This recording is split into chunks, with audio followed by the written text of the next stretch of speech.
Hello, everybody. Welcome to the Roach Wiggle, March 9th, 2023. Let's see. We got quite a few people here already. Exotic Wilderness, Bunkalo Mimus, Altered Pants, Jojo Macro, Tennyson Kingsley, Jose Nunez, Ali Lass, and Ecosystem Engineering. Welcome, everybody. And there's a lot of people here. Anthony Green, Magnificent Animals. Oh, the list keeps getting longer. I love it.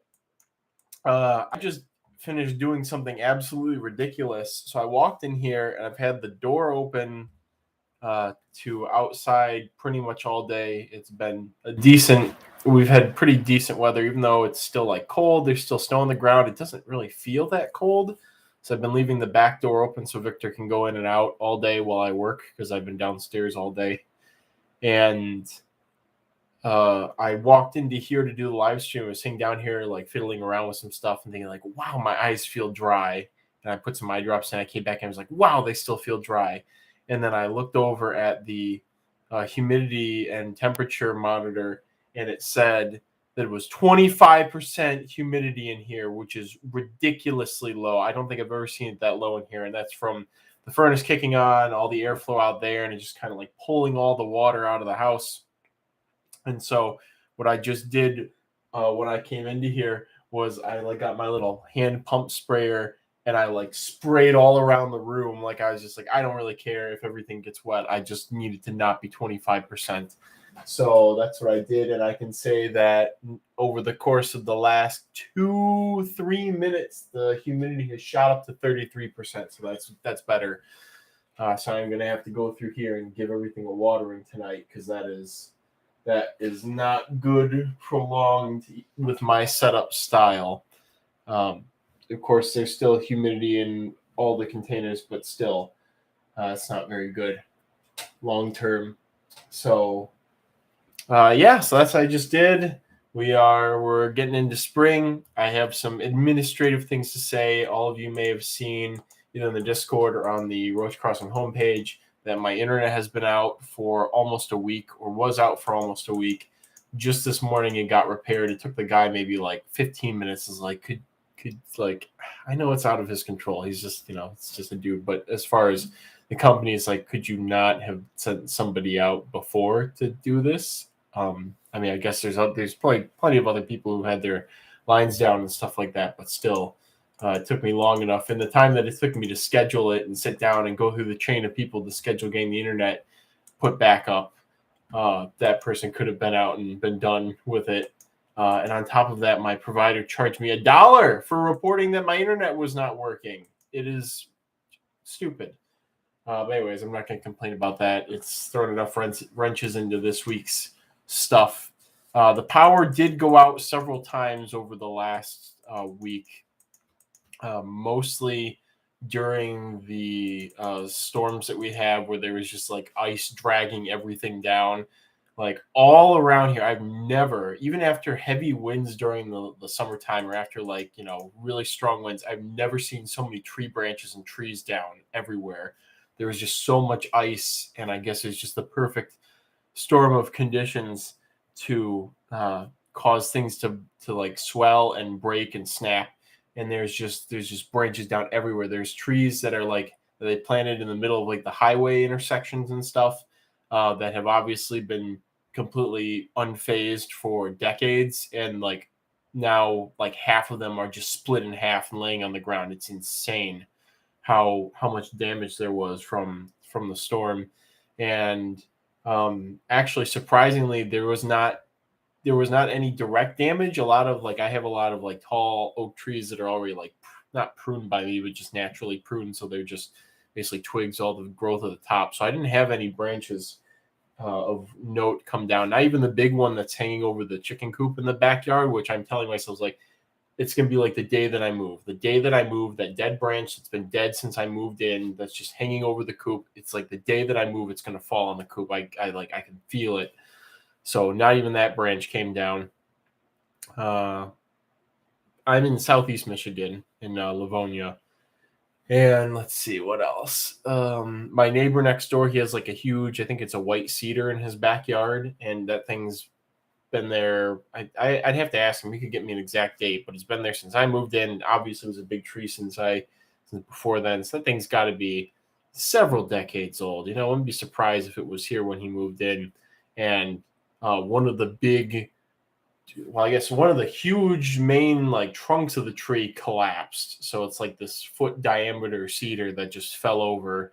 And then another one of the smaller ones that's maybe like, I don't know, 4 to 6 inches diameter fell over too in his yard. It was crazy how everything was just falling and snapping. And there wasn't even really any wind. It was just from the weight of all the ice and snow.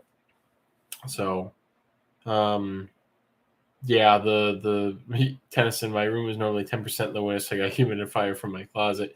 Yeah, that's like at my parents' house how the humidity used to be, which is why when I kept a lot of stuff before it was in plastic containers with lower ventilation, was because, yeah, you kind of have to keep things that way when the ambient humidity is drier than a desert.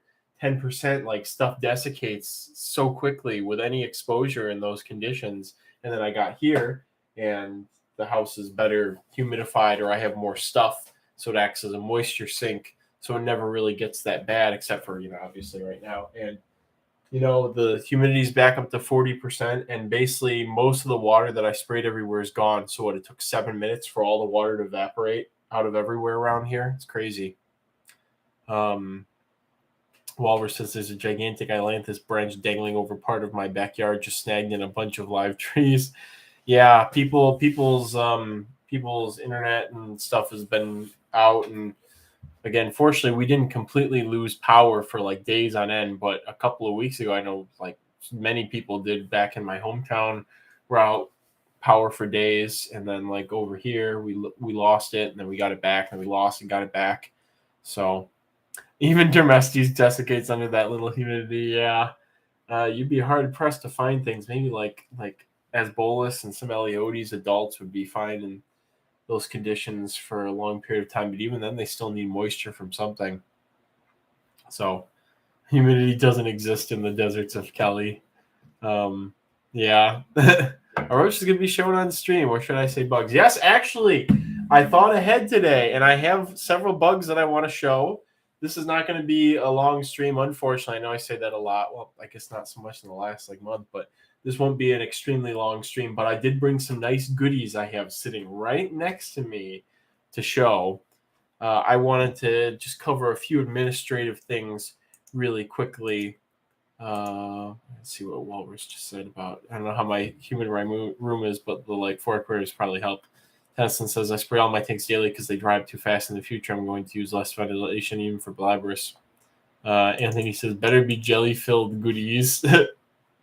What I was going to say is next week will probably be the Walrus asking about the midges. They're doing fine, and yes, I will be selling them. I want to get them identified before I commercialize them. So I'm working on that. I have a contact who is very in touch with the, I guess, higher level higher level entomologists, people with PhDs and positions of authority on stuff, and I'm going to call in a favor from him in exchange for some carpet beetles and try to get them identified at least to genus and maybe to species. So we'll see. Honey, you come over, new bitch just dropped. I like that. Administrative thing I'm trying to fumble out to say here is that next week will be the last Roach Wiggle before the auction, because on the 23rd, I'm going to be in Destin, Florida, and the 30th I'll have been back from the Florida-Alabama trip for 2 days, and I will be direly needing to check up on my collection here and putting stuff away that I collected, and of course getting ready for the auction, which is going to be April 1st and 2nd. I'm glad to see the Discord numbers growing steadily. It's very nice to see that. And yeah, so that's going to be next week will be the last Roach Wiggle before the auction, and then on the 6th we will resume on April 6th. So it's going to be next couple of weeks are going to be busy, very busy for me, but very fun. This Monday and Tuesday is not going to be very fun because I have all those orders to get out that I postponed from this week because of not being able to print shipping labels. But past that, it's going to be very fun for me with the trip coming up and getting ready to do that and getting some spring stuff ready. And then, of course, diving right into field season down south. I thought we'd agreed you'd just send everything for the auction to me. Allie, you don't look like Mr. Zen Monkey, I don't think. But what am I going to do without my weekly Kyle live stream? I don't know. I mean, you'll have Kyle at home in the near future, unlike the 25th or 26th, where we're gonna our posse's gonna meet up with you. But sad Bunkelweiss is sad when there's no Roach Wiggle because I don't know any bug people IRL. Oh, I'm sorry about that. Maybe there's a small chance, like the first couple of days down south are going to be, I have 1 day to relax with Angela, and we are going to actually spend a small part of that time going and looking for some roaches in Destin. Alan says that it's an excellent place to find the Euthlastoblata species that's possibly undescribed. And so we're going to go and look for enough to get another starter colony going of that. But that day is going to be mostly to just take a breather and recover from the 20 hours. No, it's like 14-hour drive down to Destin.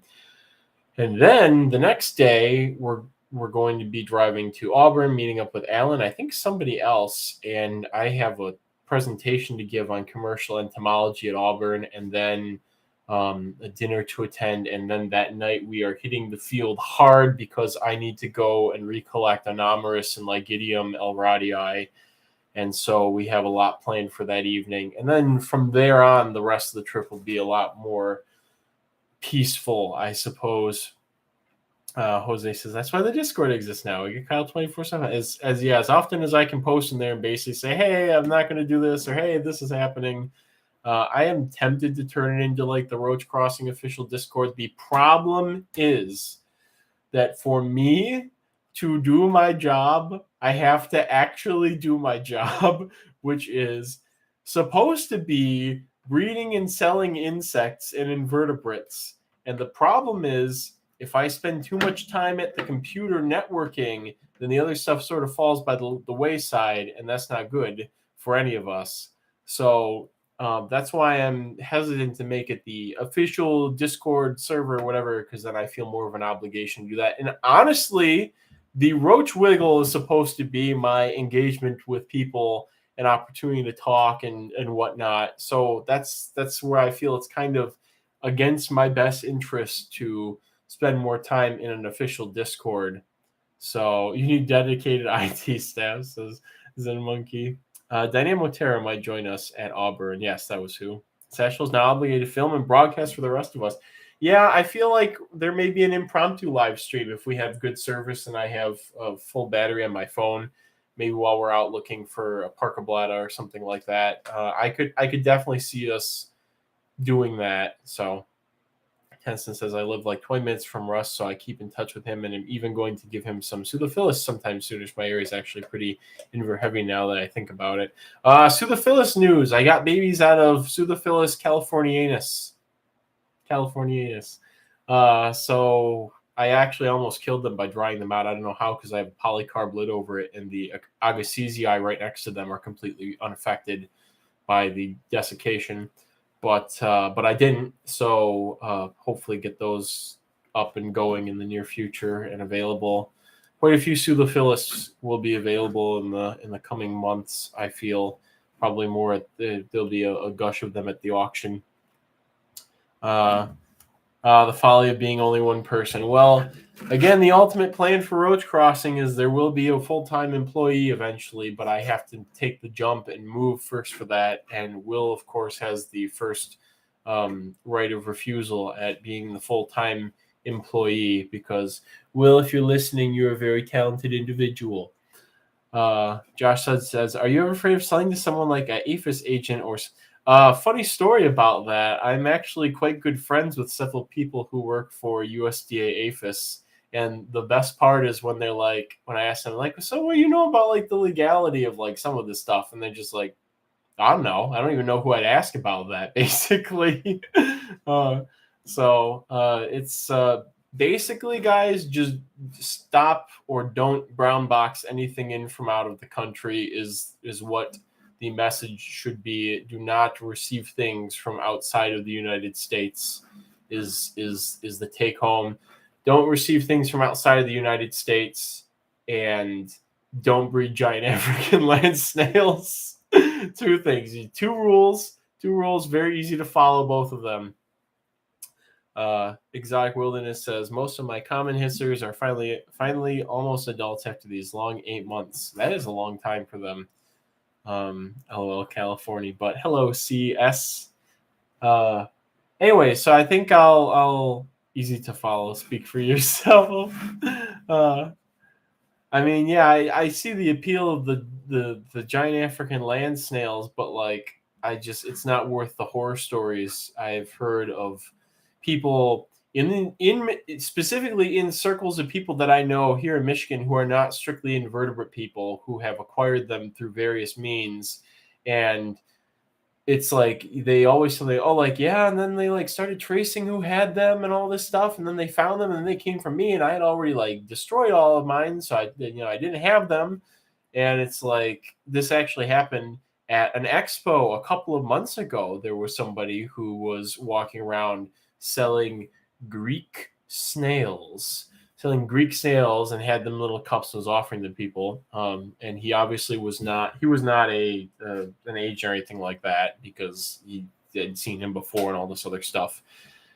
And so, like, I was like, I don't know. I don't want anything to do with those. Put them away. I see nothing. I know nothing. And then the next month, the show staff, which they never get involved with anything. They never, ever, ever, ever, ever do this. The show staff started walking around and it's like, hey, you see him? He was selling these snails and he's trying to do this, and we don't want him to do that. So it's like, yeah, don't do that.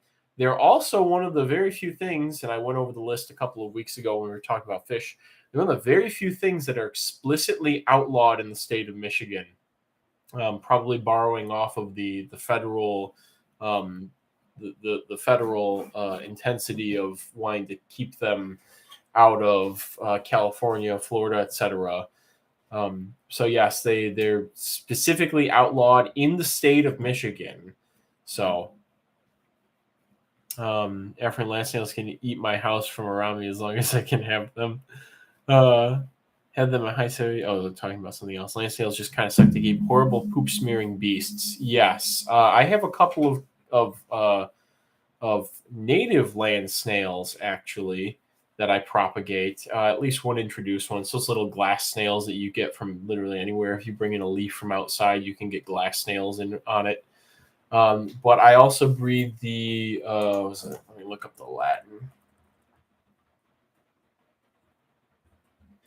And I can say this today, actually, that I breed them because I just found babies today.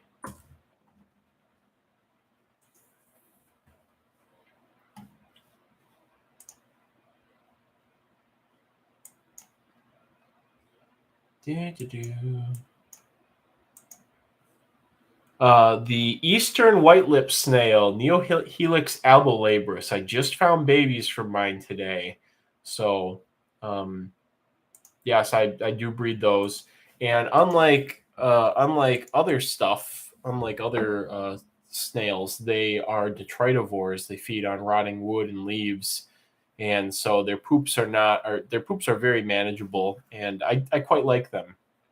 So Callie doesn't play around with their restrictions. Somehow giant ram's horns are available in Michigan. Yes, we did see them in a couple of pet stores. But that's one of those things where it's like the government released those in Florida to control the weed problems in the waterways, and then they just sort of got out of hand eating the invasive and everything else. And now, I mean, Florida's a cesspool of invasives anyways, but still, they, again, probably don't want them getting to California or other places. Be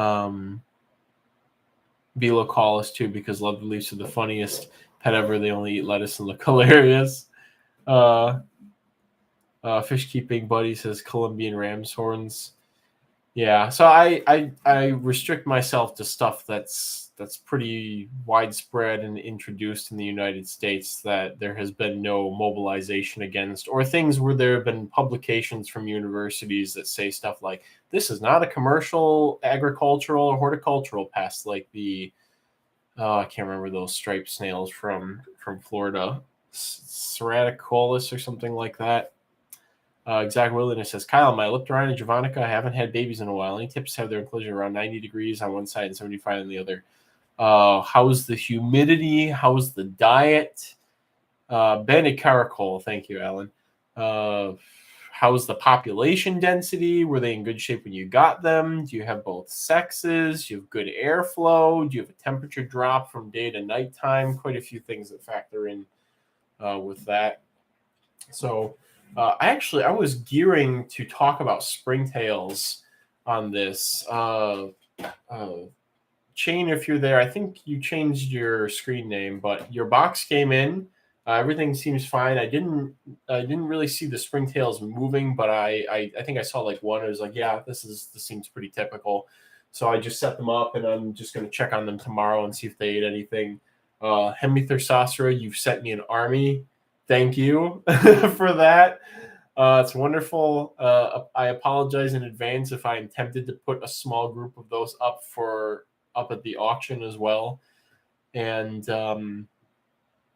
what else was I going to say? Springtails. I have a lot of springtails that are doing really well. I've actually gone out springtail hunting a couple of times already with good results. Orchrysella villosa, the woolly mammoth springtails, are breeding exceptional.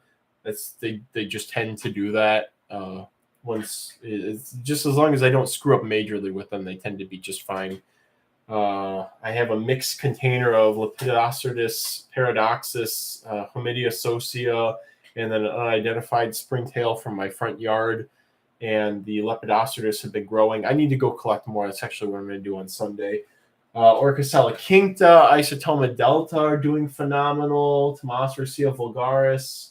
I have a bunch of. I went through and painstakingly, I think it was the last live stream, I showed off some springtail cultures, and I was talking about how my Euchaeonura and my Protonura species red. Also, does anybody know if they've identified the red springtails, the Protonura species red? I really need that information. I think they have, but I'm not sure. But anyway, so I went through, I think it was yesterday, since I had the time because I couldn't do emails. I went through and I separate out the Euchaeonura and the species red from their original culture cups and put them into pure sterilized culture cups so that I don't have any intruding tiny blues or small silvers or Philsomia Canada going on in there. So we'll see if they take. Tiny blues are doing exceptional for me. They're in the hundreds of thousands in many of my millipede bins right now. I have a separate culture of them going. What else is up there? I'm getting another isolated small silver. Just Springtail is doing phenomenal right now. I'm very happy with the results. I will be bringing some sterilized culture cups to Florida and Alabama to collect and just throw them right into a culture cup. So there's no I got to put it in an unpapered towel and I got to make sure there's no mites and I got to get it home properly. No, I'm just going to bring the whole freaking culture cups with me and throw them into there and hopefully get them going that way. Exactly. Well, they have around 80% humidity, very, very diet. Might be because of I have one female dose, what I'm guessing. Yes, you should check in on that. 80% humidity is pretty high for Javanica. I've found over time Elliptorhina may be one of the hardiest, dry tolerantist hissers, maybe even more so than Groundfordorhina portentosa. So you can go a little bit more on the dry side. Just keep that diet, keep the good diet diversity with fruits and vegetables and whatnot. Chain says, "You're welcome, Danny. The Oots hatched some had before I sent them. I just corralled them out. No, they did not, but I imagine there probably will be a hatch now that I've set them apart and they're at room temperature again." Tennyson, I had to ask you, since you're in Utah and anybody who's out in that area, Alan and I talked about this briefly today, but I would really like to work with Lucanus mazama this summer. So if you're able to find females and more than enough that you want to work with some and then trade or sell the rest, let me know. I would really like to work with Lucanus mazama. I've been getting really into Lucanids lately. I'm doing quite well with them, so I feel empowered. They just yeeted a whole container of Lucanus placidus into my fridge, some larvae that I cobbled together while I was turning over some mulch during the fall, and I raised them up all winter, and I'm like, okay, it's time for a seasonal experience. So threw them in the fridge. I'll probably pull them out in end of April, probably middle May or middle April, late April, I don't know.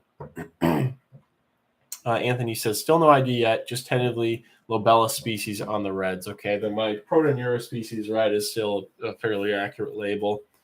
Walrus says, I've got some really annoying soil-dwelling entomobs from Florida in my Hemiblabra bin. I've got to annoy one of my profs and ask to use a scope or try and send them off somewhere. At this point, it's just I feel my calling at the moment is I'm just going to catch all the different ones that I can find and set them up if they're entomobrimorphs and just get them going and then worry about IDs after that. But I am hoping, Shane, that your globular setup gives me some brain fuel to figure out some of the globulars, because I would really like to get Dicertoma fusca going sooner than later. I just got some of those Lobella species by accident. They're pretty hardy, it seems. They don't seem to be as prolific as the Euchaeonura, but maybe that was also because they had more tiny blues and stuff in their setup. But I don't know. I don't know. Just sometimes it is just throwing things in containers of dog food and seeing what works and what doesn't.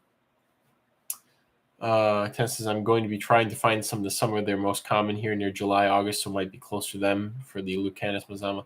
Last year, I found them at a park in Colorado City, which is in Arizona, but Hilldale's the Utah city north of that. So they were in a public park. I actually found them out during the day. I thought they were Eleotes. I was shocked.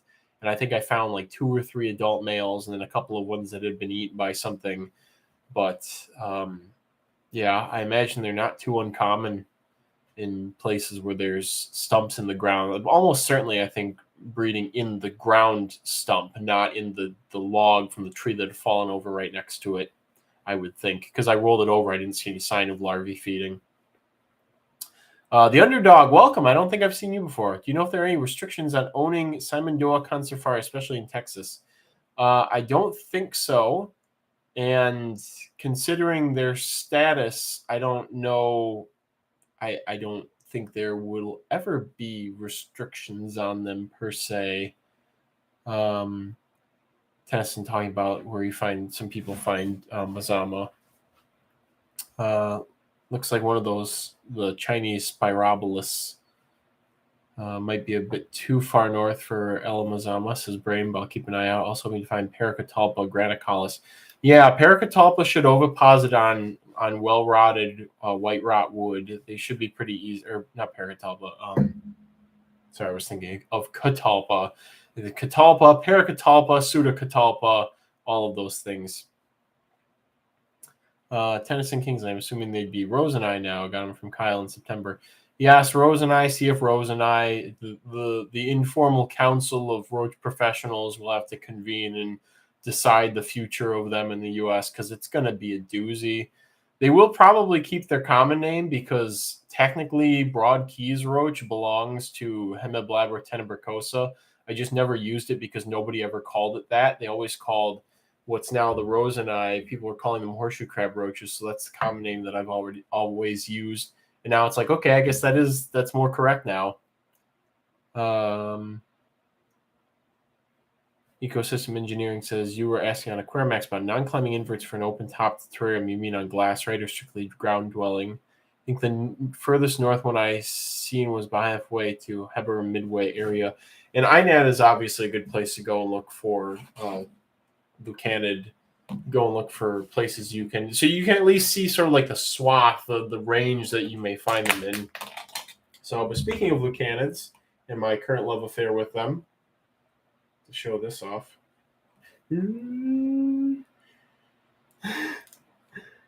Oh, who woke you up? Oh, who woke you up? We're going to let you, you're going to sit on the paper towel because I do not trust you at these temperatures. Okay, everybody, this is a, honestly, guys, I have to watch my fingers with this. And Kai, if you're there, I don't care what you say. This thing was just mauling the paper towel a second ago. This is a Dorcas titanus castanicolor. This is a species that I've been working with for a year now, and I'm just now getting my first adults to a close. This is unfortunately not one that I produce. It's one that I acquired to put with one of the females that had closed months before any of my males have, but it's looking like I'm going to have, show it off a little bit closer. We'll get the focus eventually.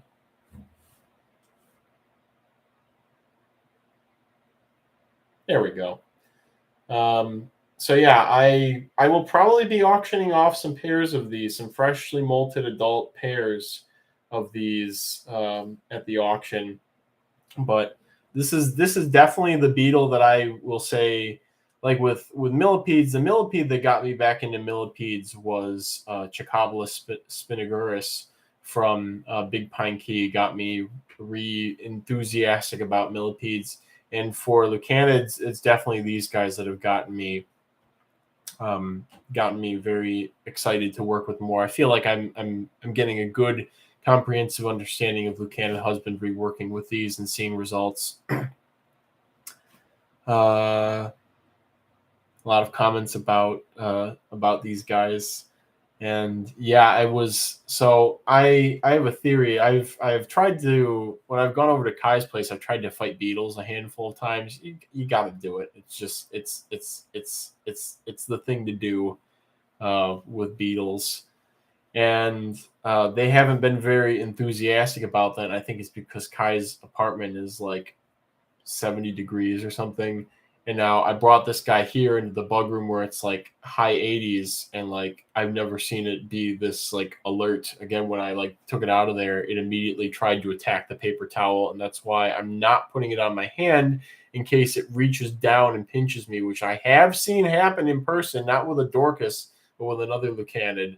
So I'm going to pass on that. I've been bit by Lucanus placidus several times while collecting them, and every time I make like a Tom and Jerry scream, like when Tom gets like hit with a broom, or like when the door slams on his tail, he does that like ah.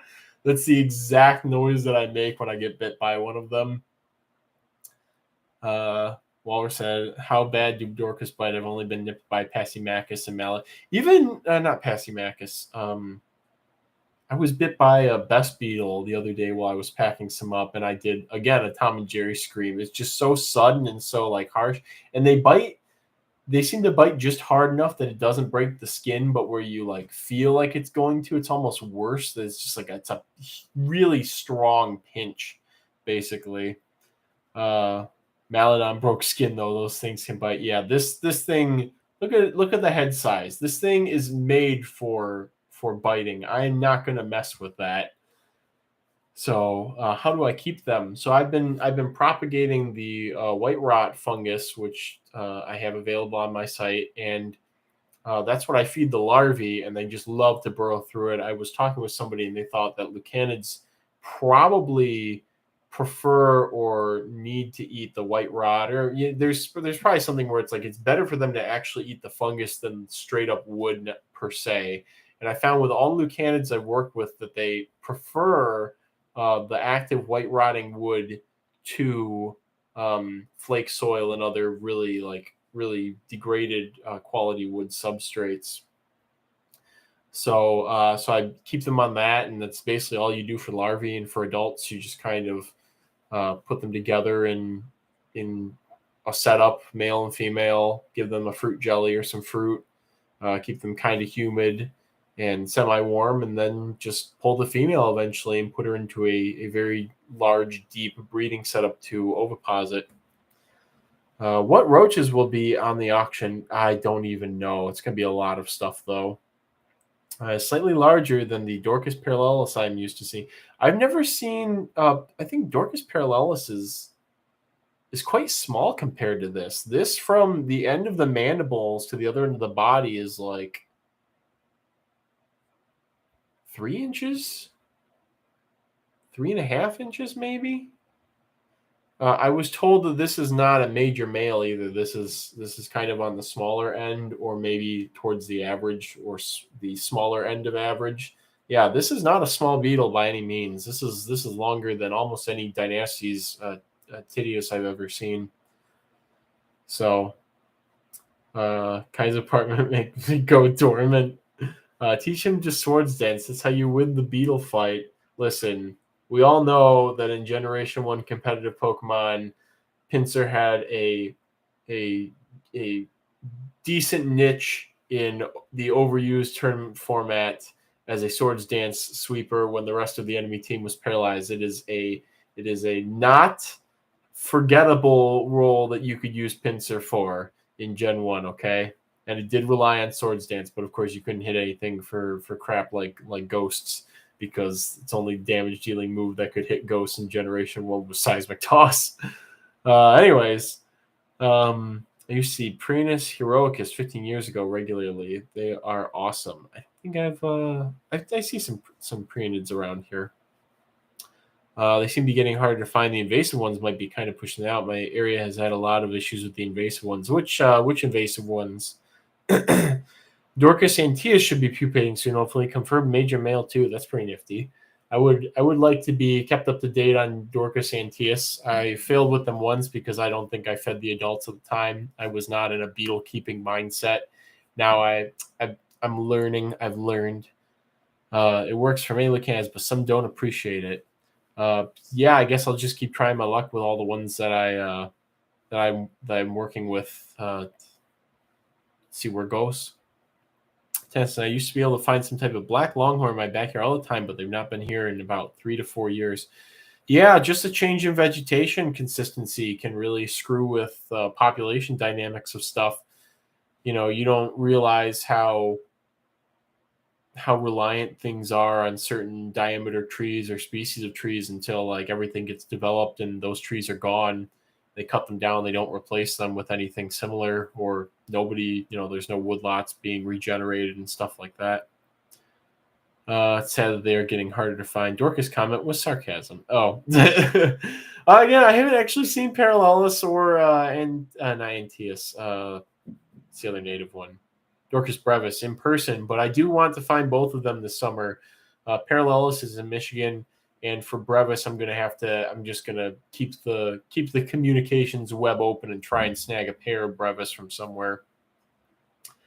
Won't leave the vivarium due to not being able to leave their microclimate. I think that was in response to something else. Oh, I didn't know there were Asian longhorns in Utah. That's a big one on the watch list in Michigan. And another thing that's explicitly illegal to own in the state of Michigan. Because, yeah, scary. Devastated some forests here in Utah. Tennyson says some forests here are now super protective because of them. Yeah, on-site kill type situation. Yeah, it's a problem, and it could pop up in Michigan too. There's been, at least for a decade, there's been a I'll bring this guy back over my face so it's a little more in focus. At least for a decade, there's been a very big public education effort on Asian longhorns. They have been the Michigan government has been very forward and very proactive about the Asian longhorn situation. Walrus says, I've got some Spherodoris I collected mostly to feed my 1 billion snails too. I need to read up on carabid reading. That's a whole other world, breeding carabids. It's grow fast, eat your siblings, do things very specifically. It's a whole thing, Are any slugs legal to own? Technically, whatever is in your state should be legal to own, unless they have specific laws against possessing certain types of wildlife or invertebrates. Box elder bugs have also been a bit of an issue here somehow. I would imagine when they cut down any of the older growth forest and the trees that replaced them were mostly box elders because they're early successional species. That then leads to a jump in the number of box elder bugs. Bringing the terrestrial amphipods on Kyle are my fourth favorite living organism and are less destructive than isopods. I asked about the Enchytriidae shotgun slugs. That's a really clever one there, Zen Monkey. I gotta give you some good credit for that. Look, he's calmed down. You could still just like bend down and bite my thumb. You guys could all see me scream. We're not gonna do that. Hasn't there been some success with parasitoid introduction in Michigan for ash borers and the invasive beetle thing? Yes.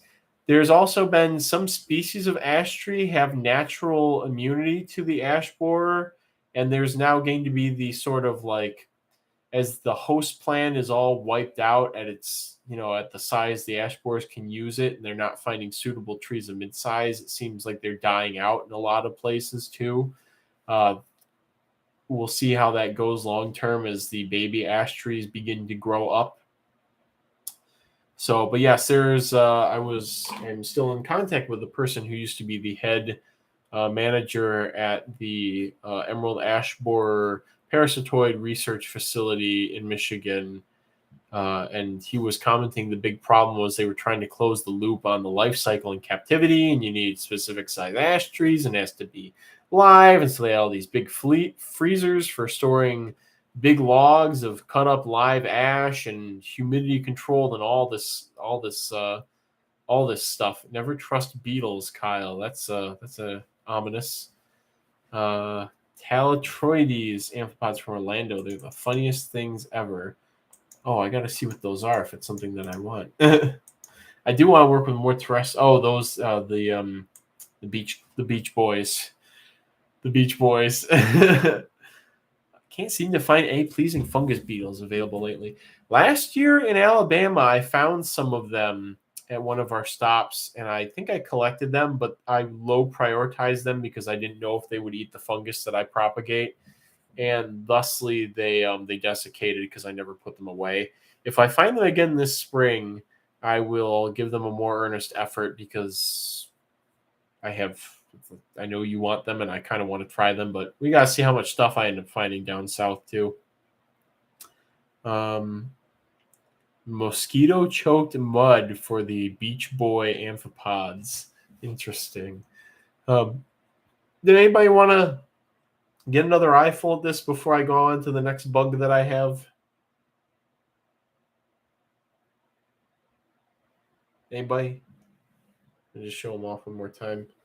Send me to the back and him to the front. There we go. Again, very, very cool beetles. Definitely something I would have been, if I was getting the bugs, I would have been intimidated by this species because of how cool it is, and the brain always thinks that, oh, cool bug, that means it's difficult to breed, and it's like, no, these have been very straightforward as long as you follow the steps and have the proper materials ready for them. Very straightforward. Yep, looks like a beetle. I second that notion. So obviously when I produce my own, I'll show it off too. I have a couple. I'm hoping one of them is going to be a huge male that I put in a huge container. So we'll see how that goes. So next up, we have something that I've started getting more into last year, and just now really starting to see the fruits of those efforts in the form of offspring from a lot of them. And there should be a good selection of these available at this auction. I'm not 100% sure. I have to go through and inventory things. Obviously, I've been doing that today, but I did see some babies popping up in some of these, and that made me very excited. That hey, the projects are working out. So this is a flame leg millipede. Is a Trigonaiulus macropygus. Let's see if this will do. The focus. Maybe. There we go. So I got these last year, pretty much at this time of year. And they were little niblet guys. And I have to say, this strain of flame legs is much slower growing than the strain that I used to keep back in like 2013 or 14, which got bigger and grew faster, and I think was a little bit prettier. The body was more reddish, but they were more glass cannony. It was like you had to constantly have good quality food in with them, otherwise they would just die. And I do wish I could work with that strain again, but I am content with this strain. How these become super rare and so rare in captivity? I thought they were super easy to keep. In the U.S. at least. Yeah, again, that other strain of this, honestly, they may end up being different species but closely related. I could definitely see that ending up being the case eventually. But yeah, it might be the glass cannon aspect for the other things. It seemed like if I didn't offer them enough quality food very frequently, they just gave up and died. But I was able to produce offspring out of them. So I reared up some and then produced offspring and then got them like halfway grown and then life and lost them. So, but I'm happy to have this strain now, which seems to be hardier and longer lived, but is smaller. And I think the color is a touch lacking. The contrast is better. Got this nice dark, almost blackish brown body, and then you've got the nice gradient on the legs, but the other ones, they were just larger and red, and then you had the legs being more red and all that stuff. So today I have not confirmed offspring from these, unfortunately. It should be any day now, though, because there's been lots of copulating. I think my females are now finally adults. So yeah, so looking good all around for these being available. I would think by the middle of the summer at the latest. So Allie says, yes, I'll take that one, please. Thank you. Josh says, I've been mating so much I haven't seen babies yet. How are your Spiropius fisheri doing? Those are doing quite well, actually, too. I think over the summer, I may have stunted them by not changing the substrate or not watering them enough. And I think I maybe forced them to reach sexual maturity at about 3/4 of the size that I've usually reared them to, or that I've seen them at, rather. So that's bad, I guess, because they're smaller, but good because they may be sexually mature and they might produce babies sooner.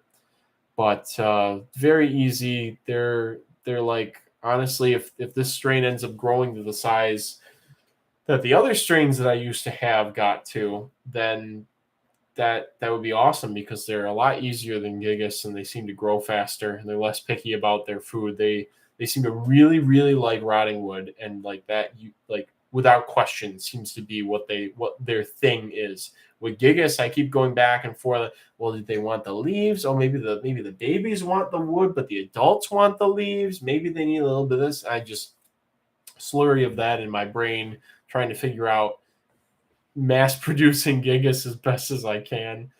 So, but I mean, I have had babies popping up. I've been making them Braden, as you know, I've been making babies available of Gigas.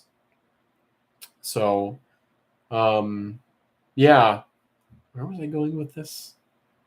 The Spiropia seemed to be doing fine, basically, and I would not be upset if they decided to start reproducing instead of growing bigger. That's fine. I'm completely fine with that. Walrus says, are your Opisthoplatida doing well? I've been kind of eyeing those for a while. Yes, they're doing really, really, really well right now, actually. I think I bumped the temperature and I bumped up the humidity as well, and they've been doing very well. I'm proud of them. I'm proud of them. So, and last but definitely not least, out of the show and tells for today, and I bet the lighting's not going to make this look as cool as it is. Honestly, I think that these kind of give the flame legs a run for their money in terms of like coloration and stuff. At least the adult males do, I think. But we have this guy here. I'll put you got a good grip there, and you're dry tolerant. We'll put you close. So this is a Epibolus pulchripes. This is an adult male. I've been seeing I've been seeing them above the surface more frequently, which means that they're probably adults. And the males are shiny black, and the females are more of a dull black. And so I think I finally have both adult males and females.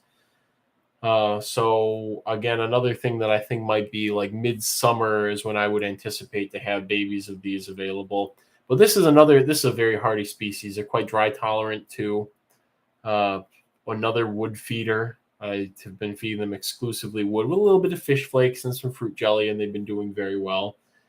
And this is another one that I have reared and bred several times before in the past, and then obviously the life excuse.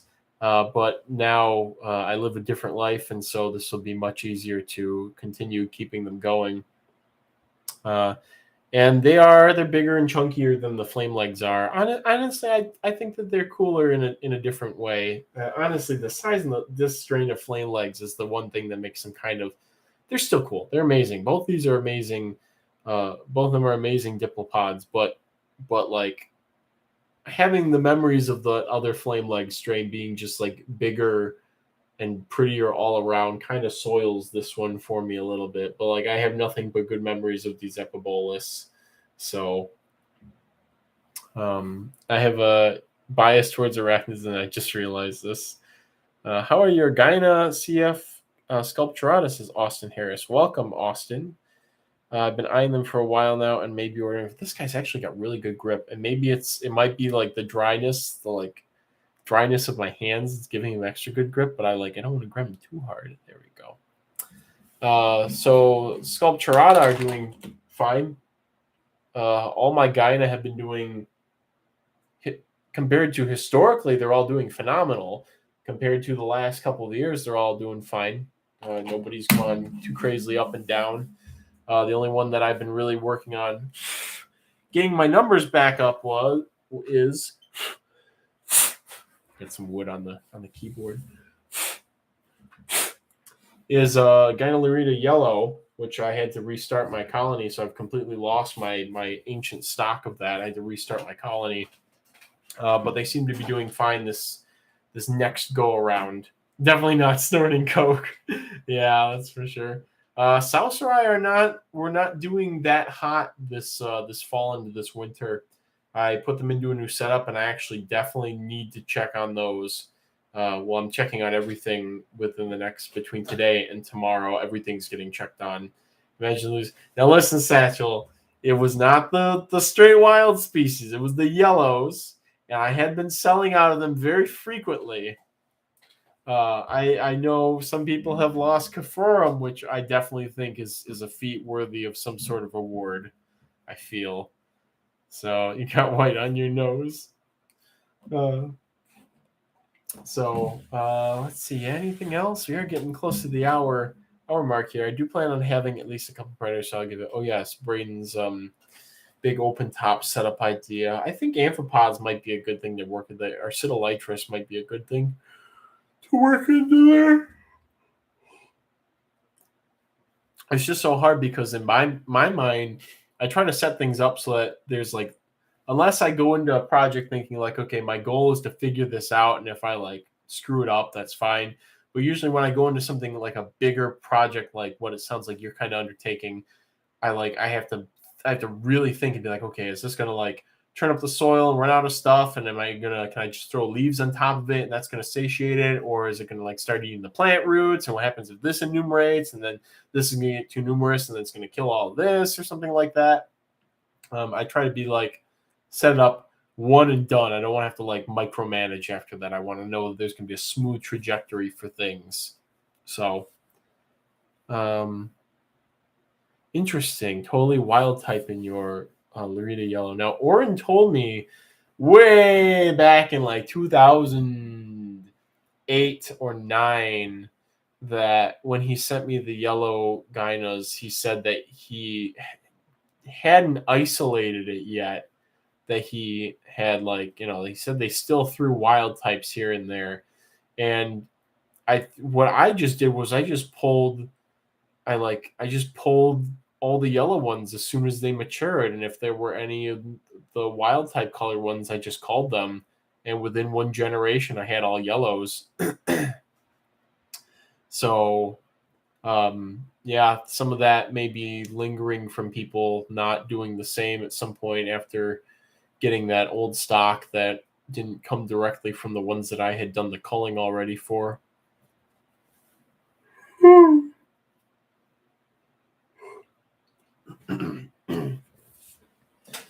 So, but yeah, I it's always with Gyna, it's always been like the curse is all of them can do well for me except for like one is how it is, because then there was a period of time where I like the yellows are doing fine, but I lost my cappuccino, and now everything's doing fine. All the straight species are doing fine, or again compared to like 5 years ago they were doing phenomenal, and the yellows just crashed. So yeah, Satchel, maybe I'll have to pilfer your colony, because supposedly that old orange stock is better than the stock that I currently have in terms of the color intensity. Or I guess people were saying that it was my stock that was better than other cultures, but I didn't. I just did one initial selection. I never did any further picking for color. It was just like, yep, you're bright yellow. You go in this bin. And so, some eggs. Hello. I think I mentioned you last week. I was like, "Where's some eggs?" There you are. Um, so yeah, so I might have to do that. I might have to grab a couple or grab like a female or something. I don't know. Uh, I mean, now there was. Oh, you were here last week. Oh, okay, maybe you didn't hear me. Or maybe I said it at a time when you weren't here or something. But what was it? Where was I going to say in the train? There was a period of time where somebody was posting pictures of supposed hybrid gyna on Facebook. And this would have been, I think, between like 2011 and 2015. Somebody was posting pictures. And so when I heard, when I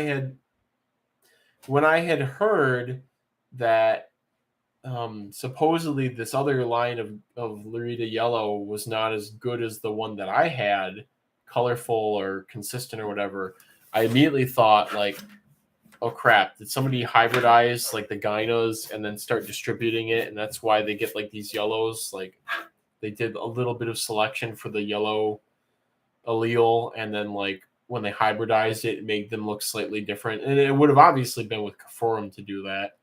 I have no idea who's claiming that the yellow Lurita are a different subspecies, because like that's like the people calling Cubaris murina papaya Cubaris species papaya. It's insane to do that. Like we know exactly. I know exactly. I picked the yellow ones out of the Lurita colony myself. I did that literally myself.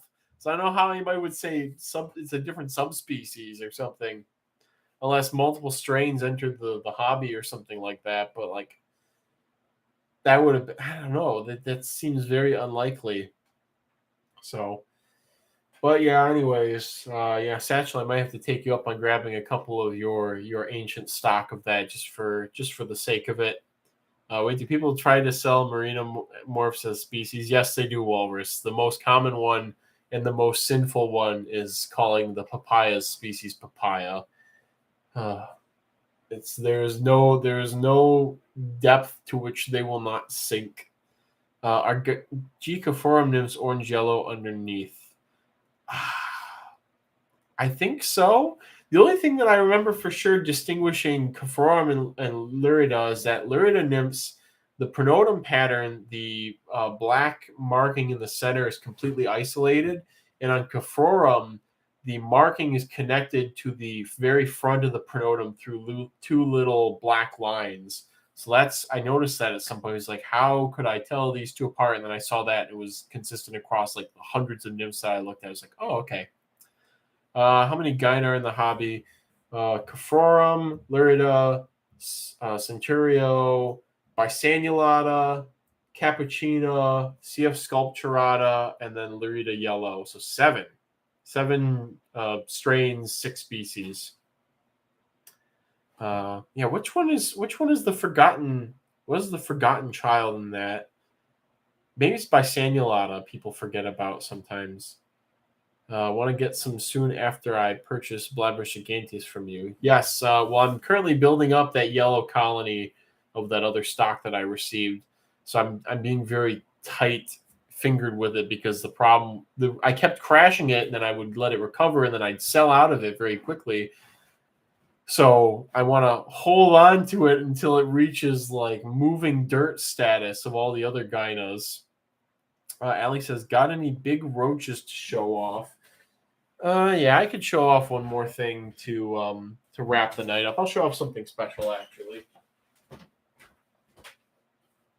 Just because again, I need to go sooner than later to go and finish packing for the expo that's on Saturday.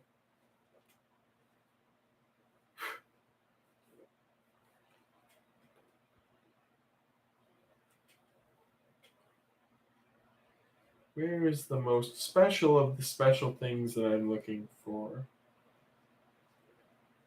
Where is one of my most prized possessions? Here we are. A cockroach that is a miracle to have. We have the actual Hemiblabra tenebricosa right here, an adult female. Ignore how dry and cracked my hands are. An adult female. Get up. Get your 5 seconds of fame there. Probably not the most flattering angle, but she's putting up with me very, very well. Maybe that's a little bit better. Yeah, you can kind of see coloration's a lot better in person, but you can see the color scheme is mostly like very dark brown, black, and red versus the more like orangish and brown color of the CF Roseneye. So yeah, this is a female that matured in my possession, and I love them. I love them so much, and they will go down in history. The people whose story I will not directly mention at the moment will go down in Roach history for bringing these guys into culture, so that we don't have to worry about them going extinct or never being propagated ever again or something.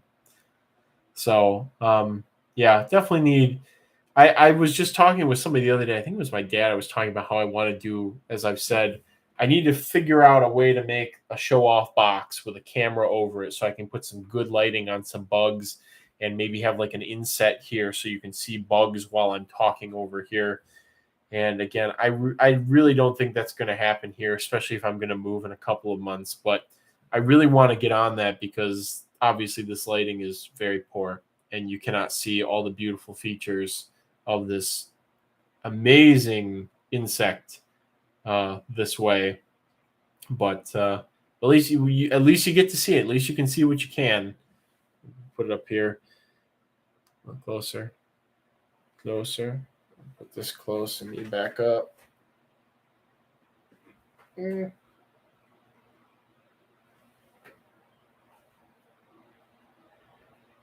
there we go. There we are. She's so pretty. She is glamour. She is grace. There she goes. What is it I left for a minute? This is an actual Hemiblabra tenebricosa from the Florida Keys versus the Hemiblabra we have had in culture is actually a different species. It might be Roseneye. It looks very, when you see it next to actual tenebricosa, it's night and day. So stunning, she slays. Hello, Leah. And yes, actual Hemiblabra tenebricosa, and I have a good number of them. And I would not be too surprised if by fall I had some starter cultures ready. I would not be too surprised I should probably say the fall auction would probably be a reasonable amount of time because I want a huge colony. I don't want a good colony. I want a huge colony of these things. I want a 10-gallon tank full of them so I know we will never ever lose them. So I gotta get comfortable getting close to that point. So, and quite pleasant to handle too. Very quite pleasant to handle. Husbandry's been straightforward. I don't usually do this. Haven't done this with Hemiblabber before, but I gave them a rotting wood substrate because they were found in wood, and they seem to be thriving, and they're eating, typical roach fare too. There doesn't seem to be any gimmick with the diet or anything like that. But maybe the wood's helping, so I may continue to provide that. I think some of my Rose and I are finally at their second to last instar. Finally, can't wait to have like 1 million of them. Yeah, Hemiblabber is a very underappreciated genus. Nowadays, they were a lot more popular back when I started, or not necessarily popular because not a lot of people kept them, but there was a lot of hype over people wanting to keep them. And of course, another roach that was never really too popular, but has decreased more in popularity has been Bursatria, to the point where I think in the United States we're getting to the point where like Bursatria are at risk of going extinct in culture. Obviously, I'm not going to let them burn out as best as I can. But in terms of other people having them, they've just really sort of fallen off for whatever reason. I mean, they're big roaches. They're not exceptionally colorful, but they're fairly easy to keep and they're handleable. So, Red Dwarf Star Vivarium says ecosystem engineering with all black purple plants and animals that are black for camouflage. That's a really fascinating idea. I would like to get more. Oh, she jumped when I made the exclamation. I would like to get more into decorating vivariums and stuff and decking them out with roaches. But what I need to do that so that I can confidently sell kits and propose products to people is I need more space so I can set up trial vivariums and say, oh yes, you can put these roaches with these plants and you can keep this going and keep it aesthetic, instead of like, oh yeah, just throw this and this and this together. And then a year down the line, they're like, oh, the roaches ate all my plants or something like that, But yeah, Bursatria definitely is in need of propagation. So if anybody out there is considering something, I think Fumigata variety Pallida is at biggest risk. And it's funny because I used to sell them as a feeder species or primarily as that. And they did used to be available more frequently as a feeder species. I remember going to expos and random people would have them. And nowadays I haven't seen one anywhere for years. For over a decade now, even. And they're not really something I see on other roach keepers lists per se either. But I do continue to maintain all 4 strain species of Bursatria myself. So space is the problem, and time. Yeah, space. I'm gonna try and solve that problem, but time is definitely a factor and stuff. So, but let's all wave goodbye to her. I guess we could call her Grace because I did say she is Glamour. She is Grace, so she can actually just be Grace. I love this roach. Oh, she didn't like that. I've got a bin with some dying of being inbred histories from a Prof's colony. Do you think Bursatria would do well with the Yeah, that should be fine. Just you can keep them together. I'm doing some tests to figure out. Bursatria have always been quite prone to Serratia infections for me. I'm doing some tests to figure out how to not have that be a problem. So I'm working on that, and I would like to get that information out there eventually, obviously. So, but anyways, we'll put Grace back in her nice comfy colony with all of her friends and family, and tell her to start making babies, please, as soon as possible. Please make lots of babies. So, yeah, we are at the 1 hour and 10 minutes mark, and I think I'm going to call it there. Who knows what next week's Roach Wiggle will be like. But again, that will be the last one for 2 weeks. Next week is our last comfy cozy Roach Wiggle. It's our last official winter, like on the calendar, winter Roach Wiggle. And after that, we're into official spring and hopefully actual spring here soon. And then we got a busy growing season ahead of catching bugs, me hopefully of moving and all that jazz. It's gonna be great, and I'm so thankful for all of y'all being around to experience this stuff with me.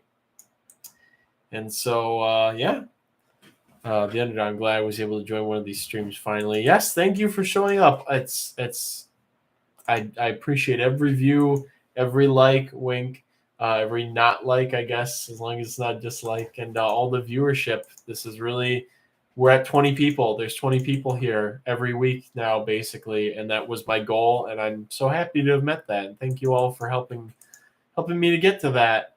So, but anyways, with that being said, I'm off to go slave away in the roach mines tonight, tomorrow. If anybody's in Michigan, I'll be at the Michigan Reptile Show on Saturday in Taylor at the Taylor Town and Trade Center. And yeah, so that'll be my next couple days. Good night, everyone. I'll see you all next week. And until then and beyond, may your cultures ever be bountiful. Bye, guys.